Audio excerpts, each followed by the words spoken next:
kalau partai politik itu tegas dibiayai oleh negara, Ya. ya, anggota DPR-nya juga disupport oleh negara, ya orang tidak perlu lagi terpikir bahwa harus habis-habisan keluar uang untuk pemilu, lalu kemudian hitung-hitungan jadi anggota DPR itu berapa sih 5 tahun, berapa sih gajinya, tunjangan dan lain-lain, tidak cukup dengan kos yang dikeluarkan untuk menjadi anggota DPR. Dan ini membuka peluang terjadinya korupsi di mana-mana. Saya kira hal-hal semacam ini yang kadang-kadang membuat kita ini aneh ya. Di satu pihak kita berteriak-teriak mengatakan kita mau memberantas korupsi sampai ke akar-akarnya, tapi kita menciptakan sistem pemilu, menciptakan pilkada yang justru membuka peluang besar-besaran bagi terjadinya money politik. Ya.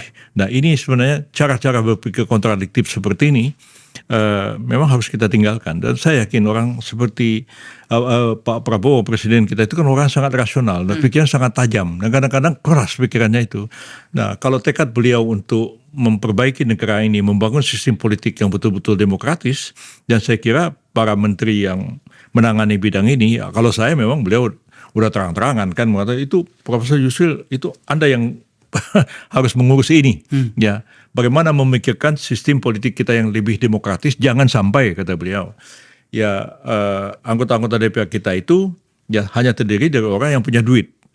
Tegas-tegas begitu, dan itu amanat bagi saya ini merupakan satu tugas berat ya. Dan memang saya dengan Pak Mendagri tentu dibebani pekerjaan ini, dan seperti yang Pak Akbar katakan tadi, lebih baik memang inisiatifnya ini datang dari pemerintah, bukan dari DPR. Betul. Ya. Prof, kita mendekati akhir dari diskusi kita. Memang agak ekstrim. Tetapi saya membayangkan dalam situasi seperti ini, lagi-lagi kita bicara tentang karakter presiden yang bisa melakukan sesuatu yang tanpa kita duga gitu. Betul. Saya membayangkan presiden itu berpidato dan berbicara kepada bangsa ini mengatakan gini, enggak, kita harus tata ini. Salah satunya adalah beban negara atau problem masa depan bangsa ini sudah cukup terbebani oleh perilaku parpol. Atau mungkin juga dalam hal jumlah terlalu banyak. Maka kita kembali ke masa lalu.